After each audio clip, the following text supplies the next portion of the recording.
நீங்கள் நினைக்கிறீர்கள் நாங்கள் அழிந்து விடுவோம் என்று. அழிய மாட்டோம், எங்களை அழிக்கவும் முடியாது.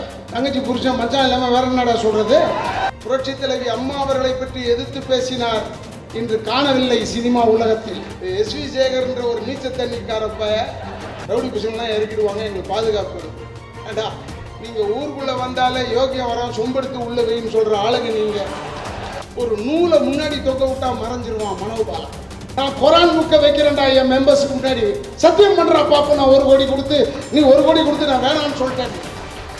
எச்சல அடிக்கிற காத்துல கோபுரத்துல போண்டிக்கண்ணு, அடுத்த காத்துல கீழே வந்துடும். நான் சொன்னேன் என் மௌனம் நான் தாண்டா வாரிசுல சேர்க்கணும், உன் மௌனம் சேர்த்தா உன் குடும்பத்துல குழப்பம்டா.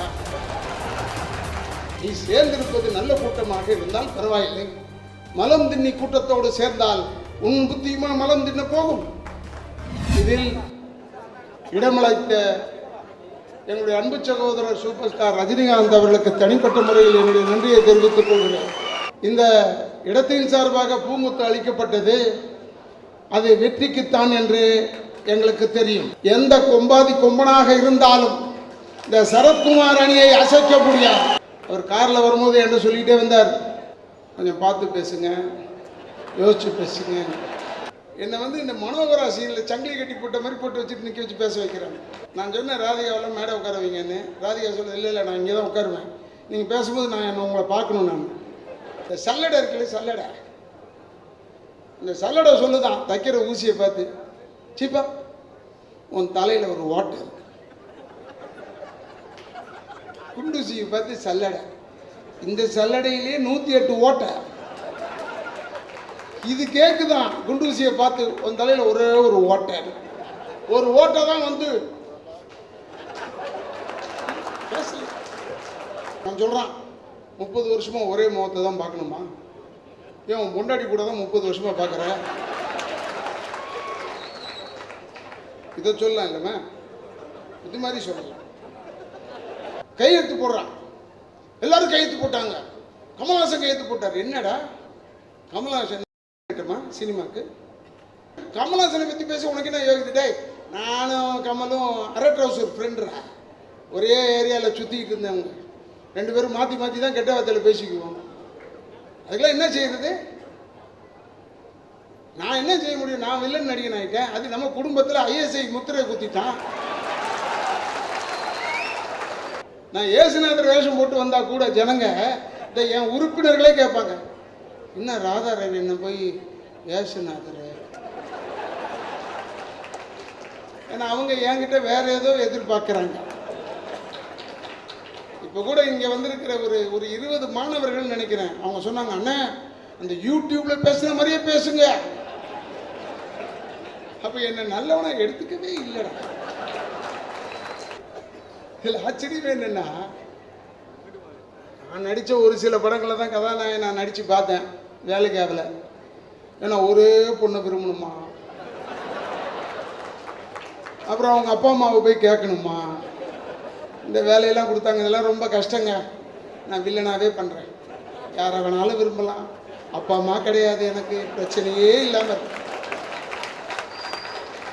லட்சிய நடிகர் SSR பெயரில் ஒரு படத்தரப்பு விழான்னு வைத்தார்கள். நான் தெரியாமல் கேட்குறேன், லட்சிய நடிகர் செத்த உடனே எவனாவது ஒருத்தன் வந்தீங்களாடா, எவனாவது ஒரு ஆள் வந்தீங்களாடா SSR சாவுக்கு? நான்லாம் ஆஸ்பத்திரியிலேருந்து வந்து பார்த்தா என்னுடைய தலைவர் அங்கே நிற்கிறாரா தலைமாட்டில், அவர் தானே நிற்கிறாருங்க. அண்ணன் விஜயகுமார்லேருந்து அத்தனை பேர் அங்கே நின்னாங்கடா. சாவுக்கு வரல, நீ வெளியூரில் இருந்த. படத்தரப்பு விழா கண்ணீர் அஞ்சலின்னு வச்சோம், படத்தரப்பு விழான்னு. அதுக்கு யாரா வந்தீங்க? ஒரே ஒரு நாசர் மட்டும் வந்தார். நான் இல்லை என்று மறுக்கவில்லையே, ஆனால் இந்த மீதி பேர்லாம் அப்படியே SSR எங்க உயிர். டே அவர் நடித்த முதல் படம் பேர் மட்டும் சொல்லுங்கடா, நான் ஏஞ்சி போயிடுறேன். நாடகக்காரனடா லட்சிய நடிகர் SSR, உண்மையான நாடகக்காரனடா SSR, தமிழை தெள்ள தெளிவாக பேசக்கூடிய மனிதனடா SSR. அவருடைய மகன் SSR கண்ணனை பொருளாளர்கள் நிறுத்தி இருக்கிறோம். நேற்று பெய்த மழையிலே வந்த காளான்கள் பேசும் பொழுது இங்கே சிங்கங்களாக வாழ்ந்து கொண்டிருக்கும் நாங்கள் பேசாமல் இருந்தால் அது தவறு. சில நேரத்தில் உள்ளங்கை நெல்லிக்கனி மாதிரி ரிசல்ட்டு, எலெக்ஷன் ரிசல்ட் என்பது உள்ளங்கை நெல்லிக்கனி மாதிரி இப்பவே எங்களுக்கு தெரியும். நாசர் சொல்றார், நாசர் ரொம்ப பிரமாதமா சொல்றார். அவர் பேசுறதுல எனக்கு பிடிக்காத விஷயம் என்னன்னா, 1 கோடி ரூபாய் எடுத்துட்டு வந்து கொடுத்தாராம் எங்ககிட்ட. அதை ராதாரவி என்னடா 1 கோடி பிச்சைக்கார காசு போட அப்படி சொன்னாராம். அவன் சொல்றான், நாசரை மரியாதை கொடுத்து பேசுகிறேன், இந்த அவன்றதோடு நிறுத்திக்கிறேன். சரத்குமார் அவர்களும் ராதாரவி அவர்களும் நீ 1 கோடி ரூபாய் கொடுத்து வேணான்னு சொன்னார்களா?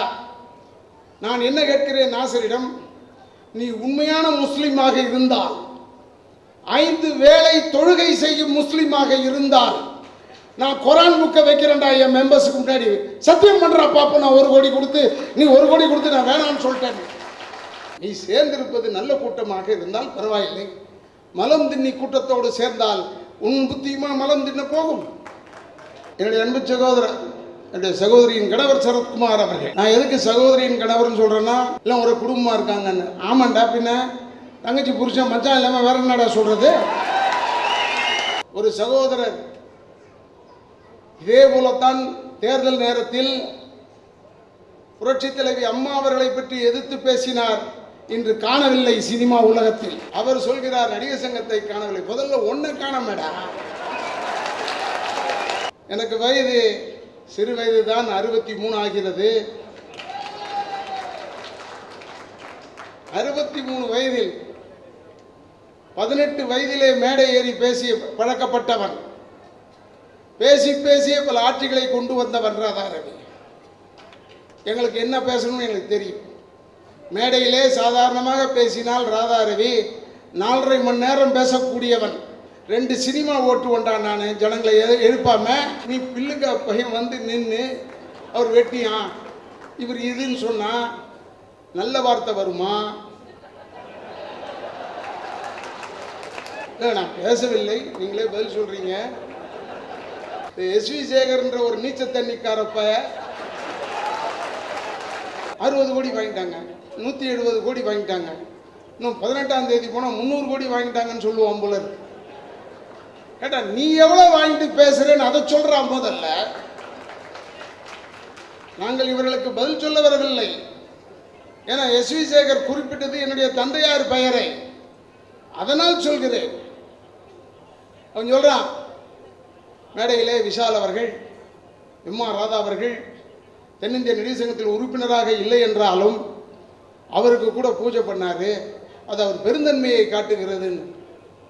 தெரியாம கேட்கிறேன், சரித்திரம் தெரியாத நீச்சத்தண்ணி சேகருக்கு சொல்கிறேன், இந்த நடிகர் சங்கம் கட்டுவதற்கு நிதி நாடகம் போட்டதில் என்னுடைய தந்தையாரும் ஒருவர் என்பதை ஞாபகம் வைத்துக்கொள். அப்ப எங்களுக்கு விஷால் வந்து எங்களுக்கு பூஜை பண்ணாம உங்க ஒப்பனுக்காடா பண்ணுவான்? எதற்காக சொல்கிறேன் என்றால், எஸ்வி சேகர் மனதில் வைத்திருப்பது வேறு. பழைய தந்தை பெரியாரோடு பின்னின்று என்னுடைய தந்தை நடிகர் எம் ஆர் ராதா அவர்கள் மறைந்தது செப்டம்பர் மாதத்திலே. அவர் இறக்கும் பொழுது 17ஆம் தேதி இறக்கும் போது தந்தை பெரியாரின் 101வது பிறந்த நாள். அவர் நிரூபித்து காமித்தார் உண்மையான தொண்டன் பெரியாருக்குன்னு. நீ அதை மனதில் வைத்துக்கொண்டு இப்பொழுதும் பழைய ஆரிய திராவிட போராட்டத்தை நடக்க துவங்காதே. நீ அதை போல் ஒரு போராட்டம் நடத்த வேண்டும் என்று நீ மனதிலே நினைத்தால் நான் தயார். எதற்காக சொல்கிறேன் என்றால், நீங்கள் எல்லாம் பல பேர் சகோதரர் கமலஹாசனில் இருந்து அத்தனை பேரையுமே சொல்கிறேன், ஒரு கூட்டமாக சேர்ந்து கொண்டு டெல்லி கணேசனை உள்பட சொல்கிறேன், நல்ல மனிதன் இருந்தாலும் ஒரு நூல் போட்டு பிடித்த மாதிரி நீங்கள் அனைவரும் ஒன்றாக இருந்தால் நீங்கள் நினைக்கிறீர்கள் நாங்கள் அழிந்து விடுவோம் என்று. அழிய மாட்டோம், எங்களை அழிக்கவும் முடியாது. அதே இனத்தை சேர்ந்த ஒரு நூலை முன்னாடி தொங்க விட்டா மறைஞ்சிருவான் மனோபாலா. நான் இதுவரை அவரை பற்றி பேசியது கிடையாது. அவர் சொல்கிறார், ராதாரவி ராதிகா, சரத்குமார், நிரோஷா, ராம்கி, வாசி விக்ரம் போன்ற அந்த குடும்பத்தைச் சேர்ந்தவர்களை இந்த திரையுலகை விட்டு விரட்ட வேண்டும் என்று நீ வேறு தொழில் செய்து நீ வாங்கி கொண்டிருக்கிறாய் வாய்ப்பு. அதோடு நிறுத்து. எதற்காக சொல்கிறேன் என்றால், ஏதோ வாய்க்கு வந்ததை பேசி பேர் வாங்கி கொள்ள வேண்டும் என்றால் அந்த கூட்டத்தில் நீ பேரை வாங்கலாம். ஆனால் இந்த கூட்டத்தில் வாங்க முடியாது. இப்பொழுது இதுவரை இங்கு வந்து கையெழுத்து போட்டிருக்கும் வெறும் உறுப்பினர்கள் மட்டுமே ஏறத்தாழ 950 பேர் கையெழுத்து போட்டிருக்கிறார்களா? இந்த 950 பேர் அவர்கள் எல்லாம் நீ என்னதான் 10,000 ரூபாய் பணம் கொடுத்தாலும் நாளை நிச்சயமாக இந்த கூட்டத்தை பார்த்தவுடன் ஒருவேளை 10 என்பது 15ஆக கூட மாறும். 15,000 ரூபாய் கொடுத்து மாற்றி விடலாம் என்று நினைக்கிறார்கள். அப்படி பணம் வாங்கி மாற்றி ஓட்டு போடும் கூட்டமாயுது. அவர்களுக்கு உணர வேண்டும். இந்த ராதாரவின்னு எல்லாரும் பேசலாம். நான் எதிர்பார்க்காதது, ஏன்னா பொய்யான கருத்தையே சொல்கிறார்கள். அது வேறு. அந்த இடத்த வித்துட்டான். அவன் யாரு? அந்த ஒரு கெட்ட பூச்சி ஒன்று பேசுது. பேசிக்கொண்டு இருக்கும்போது ஒரு பூச்சி இங்கே கடிச்சா இப்படி நசுக்கி விட்டுருவோம். பூச்சி இப்படி எதிர்க்க வந்தால் ஒரு அடி அடிச்சு விட்டுருவோம். உள்ளே போய் கடிச்சா என்ன செய்வோம்? இங்கே நான் எடுக்கவும் முடியாது மேடை. அந்த மேடை நாகரிகம் கருதி நான் வண்டியில் ஏறணும் முதல்ல பிடிக்கிறது இந்த பூச்சை தான். உள்ள கடிப்ப போட்டு தேய்ப்பண்ண. வரட்டுமடா 18ஆம் தேதி இரவு காலையிலே வந்து 7 மணிக்கு ஆரம்பிக்க போகிறாங்க. வாங்க. இவன் போய் கமிஷனர் ஆஃபீஸில் சொல்கிறான், ரவுடி பசங்கள்லாம் இறக்கிடுவாங்க, எங்களுக்கு பாதுகாப்பு வேணும். ஏண்டா, நீங்கள் ஊருக்குள்ளே வந்தாலே யோகியம் வரோம் சொம்பெடுத்து உள்ள வைன்னு சொல்கிற ஆளுங்க நீங்கள் பேசலாமாடா நியாயத்தை பற்றி? அதற்காக சொல்கிறேன். அங்கெல்லாம் பேசுனாங்க, எனக்கு கவலை இல்லை. எஸ்வி சேகருக்கு பல ஆண்டுகளாக என் மேலே ஒரு கோபம். எச்சலை அடிக்கிற காற்றுல கோபுரத்தில் போகுண்டி கண்ணு, அடுத்த காற்றுல கீழே வந்துடும். சும்மா நினைக்காத. நாங்கெல்லாம் அப்படியே தான் இருக்கிறோம், இப்படியே தான் இருக்கிறோம். இதெல்லாம் சினிமாவில் பார்த்து ஓஞ்சி போய் கிடக்கிறோம்டா. இத்தனை வருஷமானாலும் அண்ணன் விஜயகுமார் அவர்கள் நடித்து கொண்டு தானடா இருக்கிறார் படத்தில்.